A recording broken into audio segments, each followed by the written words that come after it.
გამარჯობა, ეს არის გადაცემა გვერდიდან და მე ვარ დავით კალანდია. მეგობრებო, გამოგიტყდებით, რომ ადრე არ მჯეროდა კონსპიროლოგიის. დიახ, მით უმეტეს უმბერტო ეკოს ფუკოს კანკარას ყურადღებით აკითხვის მერმე და როდესაც მიყვებოდნენ, რომ თურმე მთელ დედამიწას მართავს ტოტალიტარული მსოფლიო ბიუროკრატია, მეცინებოდა და ვამბობდი, რომ კაი რა.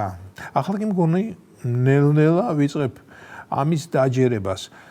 უკვე იმის ეჭვის გამიჩნდა, რომ COVID-19 საწინააღმდეგო აცრები რიგ შემთხვევაში მართლა ვნებდნენ კოგნიტურ ფუნქციებს, რის თაობაზეც ანტივაქსერები გვაფრთხილებდნენ. დიახ, ახლა სრულიად სხვანაირად ვუყურებ ანტივაქსერებს და მათთან ისევ დავიწყე კონტაქტი. ქუჩაშიც ვესალმები და რიგ შემთხვევაში ვეკითხები, როგორ ხარ. რატომ დავიწყე ამაზე ლაპარაკი და ის მასობრივი სიბრიყვე, რაც ქვეყანაში სუფევს, სრულიად შესაძლებელია, რომ ხელოვნური გზით იყოს წარმოქმნილი. ამის გამომწვევი ერთ-ერთი გზა კი სწორედ რომ მოსახლეობის საყოველთაო ვაქცინაციაა და ვიღაცაზე იმ ვაქცინამ იმოქმედა, ვიღაცაზე კი ბუნებრივი იმუნიტეტის წყალობით არ იმოქმედა, მაგალითად ჩვენზე.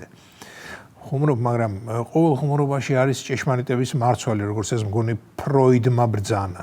შეიძლება მას არ უბრძანებია, მაგრამ მე სიამოვნებოდა სწორედ მას რომ ებრძანა.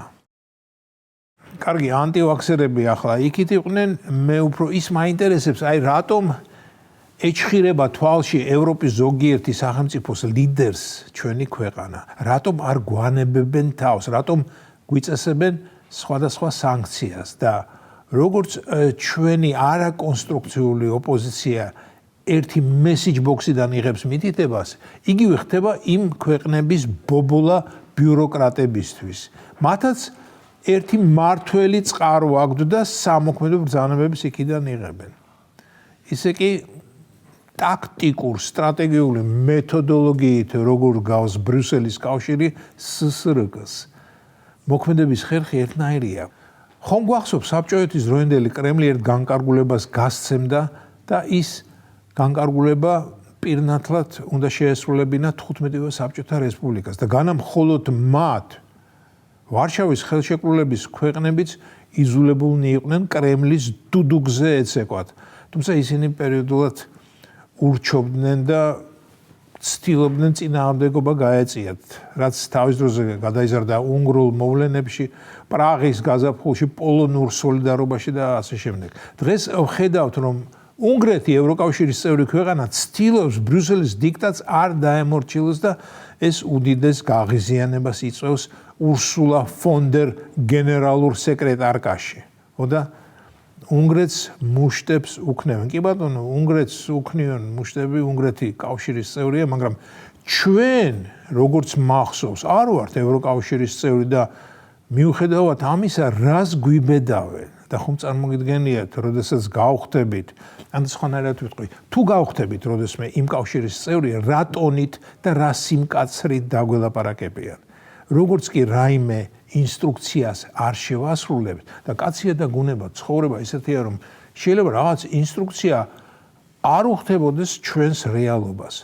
უცებ დაიწყება ძალიან უსიამოვნო ლაპარაკი და რაც მთავარია ფინანსური სანქციები ჩვენს მიმართ. მით უმეტეს რომ ჩვენ მიუხედავად ჩვენი ბუნებრივი ამპარტავნობისა ბოლო პოზიციებზე ვიქნებით რუმინეთის და ბულგარეთის შემდეგ. მეგობრებო, არ გეგონოთ რომ მე ახლა ანტივაქსერი კი არა, ანტიევროკავშირელი ვარ და ანტიევროკავშირელობისკენ ვინმეს მოუწოდებ. ჯერთი ამის რესურსი მე არ გამაჩნია. მეორეს ევროკავშირში გაწევრიანება კონსტიტუციაში გვიწერია, გვინდა არ გვინდა, უნდა გავწევრიანდეთ. ევროკავშირი ჯვარი იქაურობას რომც დაიშალოს, ჩვენ მაინც უნდა გავერთიანდეთ იმაში, რაც მისგან დარჩება. ხუმრობ. მესამეც. მე არაფერს ვამბობ ევროკავშირის საწინააღმდეგოდ კიდევ იმიტომ, რომ მართალი გითხრათ, არც ვიცი ევროკავშირობანა რას გვაძლევს. ისეც რას გვაძლევს, მათ დაკრულზე ერთი კვირა ცალფეხზე დგომა რომ გვიღირდეს. გამოგიტყდებით, სხვადასხვა აზრი მაქვს მოსმენელი ევროკავშირობის შესახებ და ეს აზრები ძალიან განსხვავდება ერთმანეთისგან. ზოგჯერ კითხვა მიმართება, თუ კი ევროკავშირი ასეთი კარგი რამაა, რატომ გამოვიდა იქიდან დიდი ბრიტანეთი და რატომ არ შევიდნენ იქ უმდიდრესი ნორვეგია და შვეიცარია და რატომაა თურქეთი, რომელსაც ერთ-ერთი ყველაზე ძლიერი ჯარი ყავს ევროპაში, რაც დღევანდელობაში თურმე ისევ აქტუალური ყოფილა, 20 წელზე მეტია ევროკავშირის კანდიდატია და როგორც ვიცი, დიდად აღარ სურს კავშირის წევრობა. და მეოთხეც, ყველაზე ფაქიზი კითხვა მაქვს. ვთქვათ და გავხდით კავშირის წევრი და ერთ მშვენიერ დღეს ბრიუსელმა გარკვეული რაოდენობის და რჯულის ლტოლვილების მიღება რომ დაგვავალოს, არ დავასახელებ რომელი კონტინენტიდან. აი მაშინ რას ვშვებით? ეს იყო გადაცემა გვერდიდან და მე ვარ დავით კალანდია.